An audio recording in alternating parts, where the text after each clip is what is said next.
سلامن تعنان نعهم يخون كبراتن كبرانن تخاتلتي مدباتيري مخسب كم تلمود نعهم يبقى يزبلنايو مدب حيزنا دابا خلناكم علنا نعملو تحستو يبلكم سناي مكتتال إيري مخسب انترتينمنت وريتي سنتواويت وينتا غرزغير انبزا بستغدادده نحفرت قرب سترفو كدان لبيسا بمسالا أب حبرة السبنا زلوات الوا كيس عرر تساقيوم اسكي بزعبا أكدادنان أب حبرة السبنا زلوات الوان وزكنا بلالكم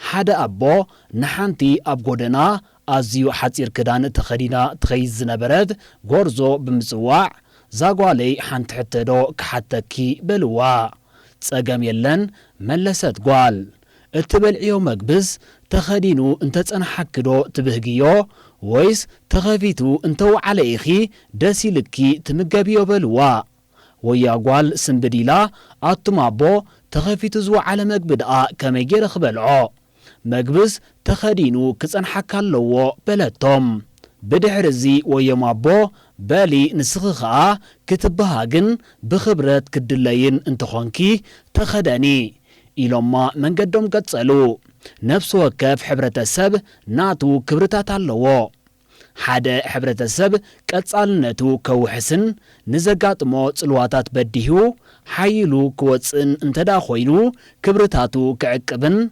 نابزقص الولادو كسقاقرن يقبا نزوترو أكدادنا حدا خابتي مقلت خبرتاتنان من النتنانيو أكدادنا مسجزار السنة إن اللاليلو حدا من قديو أكدادنا كاو حانت هاجر نابكال هاجر ترايزي كونز بوزحنة حبرة السب أبزلو هاجر ون بمسرت بهلن هايمانوتن صوتان عدمن يفلاليو لومي معبالن زمنن بزمتعو أكدادنا أسكافي إنخوني متسالو نزدما كان عريون كنك إيروني قبا قصيلنا أكدادنانا كما يكخونا لو زحجزو نتبتات كنرينا أب إن سرحلو منقستاوي يخون زي منقستاو تكال إن خدانو جاما أمشاشدات أقرنا يخون أكدادنا ناس ناتي إنهبو أقل قلود يكالز ليو سب بإن خدانو خدان كمزننان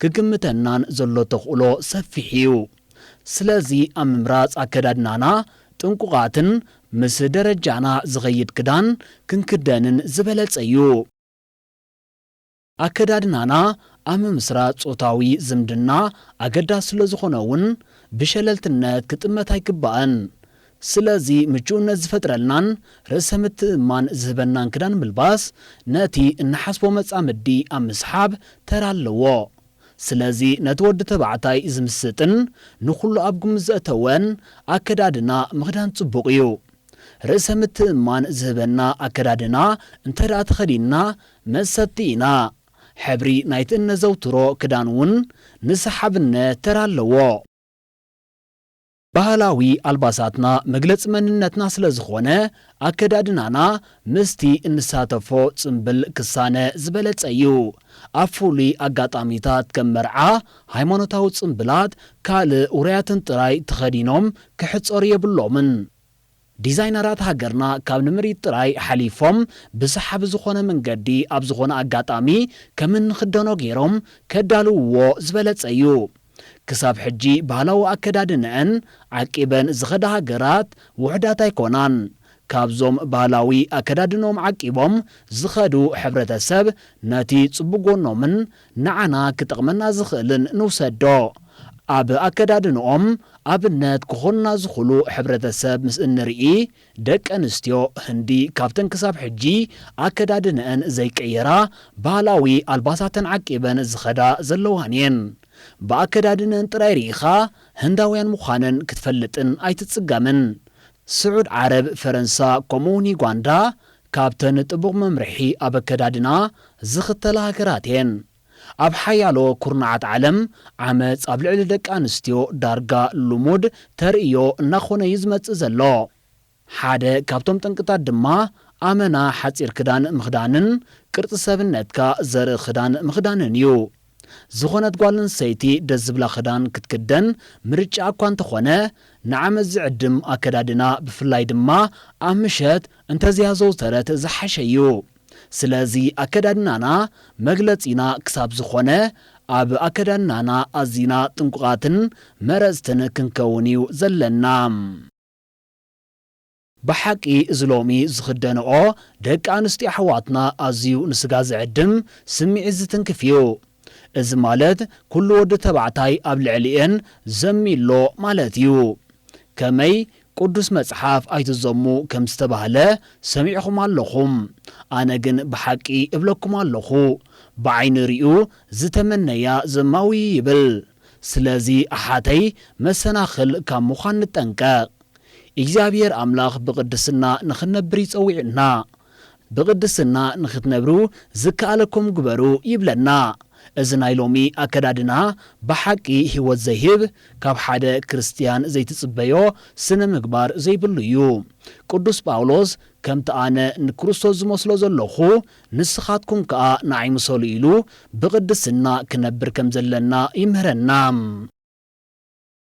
ስለዚ ባህሊ ናይ ኩሉ ሕብረተሰብ ማሪታውን ማሕበራውን መንፈሳውን መንነት ዘንጸባርቕ ብምዃኑ ዓድን ማይ ቤትን ሃገርን ከይተፈጥረን ከሎ ዝነበረን ኩሉ ግዜ ድማ ንወዲ ሰብ ከም ጽላሎቱ ኮይኑ ዘሰንዮ ዝነበረን ዘሎን ተርእዮ እዩ።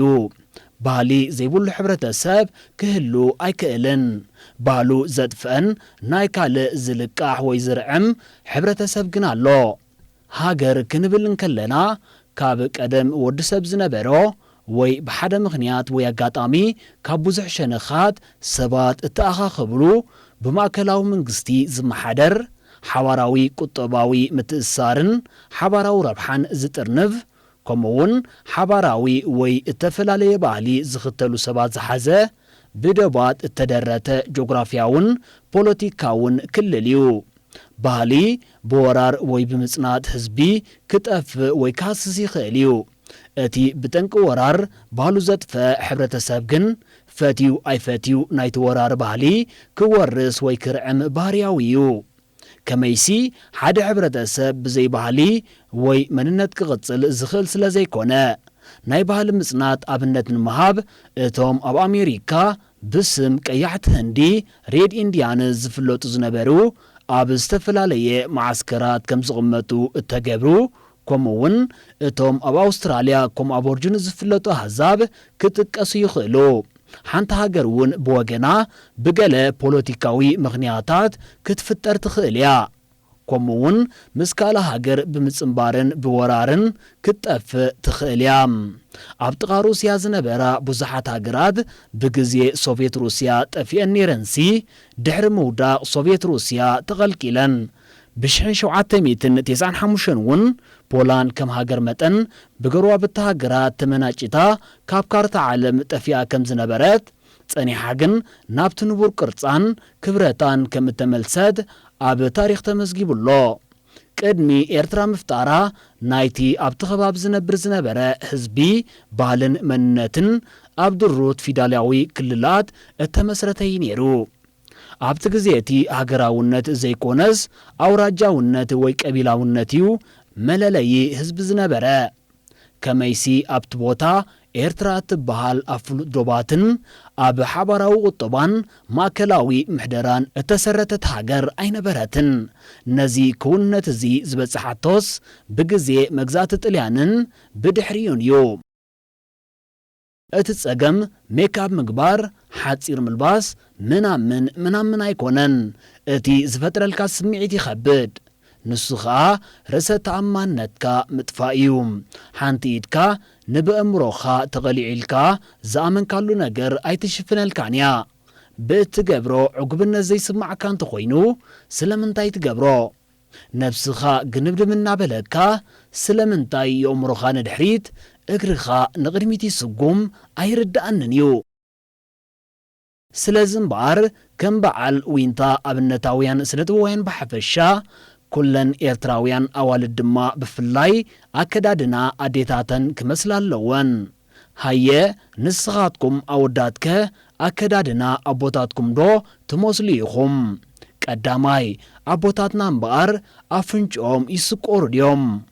ካልኣይ ጸጉሮም ሕብሪ የስትዩ ድዮም? ሳልሳይ ከም ኣዋልድ ሜክኣፕ ትገብሩ ስሪኹም ተጽብቡ ከም ሓራሙ? ራብዓይ ክልተ እዝንኹም ትስቆሩ ሕጅስ መጀመርያ ንስኻ ነቦኻ ምሰል። ንሕና ድማ ነዚ ባህልን ልምድን ዓቂብና ክንጓዓዝ ለበዋ ኣየድልየናን እዩ። ምኽንያቱ ምዕራባውያን ኣምጺኦሞ ኢልና ኣብ ካልእ መዘዝ ከይንኣቱ ምስቲ ዘዕበየና ሕብረተሰብ ክንመሳሰል ኣለና። እምበኣር ከ ዝኸበርኩም ተኸታተልቲ መደባት ኤሪ መኽሰብ ንሎሚ ዝበልናዮ ትሕዝቶ እዚ ሰማዕኹምዎ እዩ ነይሩ። በዚ ነቕርበልኩም ዘለና መደባት ዓጊብኩም ክትኮኑ ሙሉእ ተስፋና። ኣብ ቀጻሊ ባህልን ሓድሽን ትሕዝቶ ክሳብ ንምለሰኩም ጸጽብቑ ንምንየልኩም። ክቡራት ተኸታተልትና ከም ወትሩ ስታፊኹም ኣብ መደብና ዕዙ ስለ ዝኾነ ርእቶ መእረምታን ነቐፌታን ኣብ ምሃብ ኣይትሕመቑ። ከምኡውን ብወገና ክቐርብ ኣለዎ ትብልዎ መደባት ጆባ ክንብለኩም ወትሩ ቁርባት ኢና ዘለና። ኣብዛ መደብኩም ድማ ክቐርብ ኣለዎ እትብልዎ ስነ ጥበባዊ ኣብ ኮመንት ክትጽሕፉልና ኢና ንላቦ። ኩልቲ ዝቕጽል መደባትና ኣብ 3 ሰዓት መታን ክበጽሐኩም ከዓ ሳብስክራይብ ብምግባር ነታ ናይ ደወል ምልክት ምጽቃጥን ሼርን ምባል እጃምኩም እሞ ኣይትረስዑ እናበልና ደጊምና ብምክትታልኩም ኣዚና ኢና ነመስግን። ኣብ ቀጻሊ ብኻልእ ዝተፈላለዩ መሃርን ኣዘናጋዕን ትሕዝቶታት ክሳብ እንራኸብ ሰላም ጥዕናን ረሃዋን ንኹልና ሰሰና እዩ። ኤሪ መኽሰብ